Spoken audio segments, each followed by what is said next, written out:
I'm not a judge, but I only talk about the evidence that I myself spend time scanning through result sheets. But you see, there's a pattern, and that's the one that's disturbing. All the examples I showed you were votes of Labour Party transferred to APC on the face of it. PDP votes left untouched. Now, it's about magnitude overall. How was this done in a huge scale all over the place? And let's be careful, this is an election with a low turnout. If the sum total of such incidences, which I have examples of and I've shown some live, if the sum total was, let's say, 1.5 million votes only, or 1.5 million votes total that were transferred from Labour to APC, go back and look at the Inec declared results. They said APC had 8.8 million votes. If you deduct 1.5 million, it's down to 7.3. If you add 1.5 million to Labour, the 6.09 jumps to 7.6. So the point I'm making is that what the courts have to do is to look at these incidents carefully and see whether is there a pattern that shows that in the aggregate, something like 1 million, 1.5 million votes or even more were modified like this from result sheet tampering. Unfortunately, people had time to tamper with the result sheets. The last time I checked, INEC has not even finished uploading presidential elections results on the iRev. They had like 94%. I don't understand why it takes 10 days or 7 days to post a result sheet. What are you altering that it takes, we need 5 days or 4 days to post it there? Well, Mr. Peterside, you talked earlier, or you explained earlier about doing your homework first, which is what you were doing before you then decided to come on air. But beyond that, is there a reason why you've decided to bring out all these exhibits at this point and at this time? Yes, because there's another election coming on Saturday, and we cannot or we should not repeat this nonsense.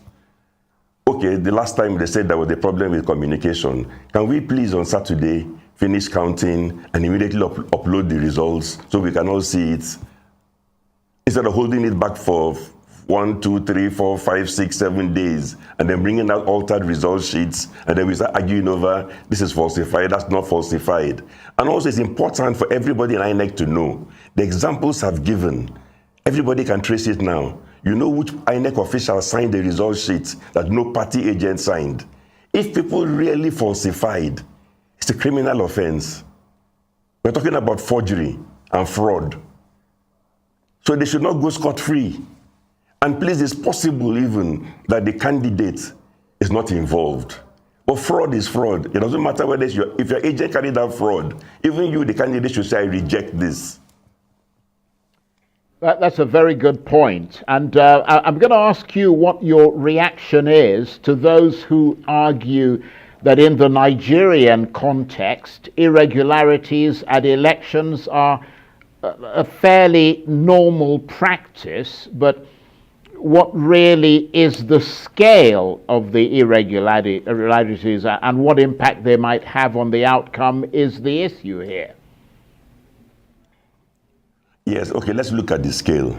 I've shown you single polling unit in Imo, 600 votes, I'm doubting. I've shown you Rivers, single polling unit, 200 and something votes, and in Lagos the same. Let's even imagine that the average was only 10 votes per polling unit nationwide. 175,000 polling units times 10 is 1.75 million votes. So if it was 1.7, if it was only an average of 10 fake votes that were transferred from left to right, it changes the result, because add 1.75 million to Labour, deduct 1.75 million from APC, immediately Labour has the highest number of votes.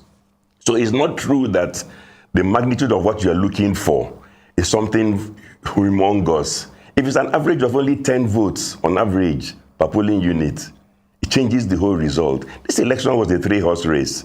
It's even possible that PDP, after you make those adjustments, got the highest number of votes. I don't know. All I'm saying is that I don't know, and I see results that are a blind man can tell that the sheets were tampered with. It probably explains why PDP and Labour Party walked out. Now, please, everybody should go and do the homework. Go and look at the result sheets. They're available.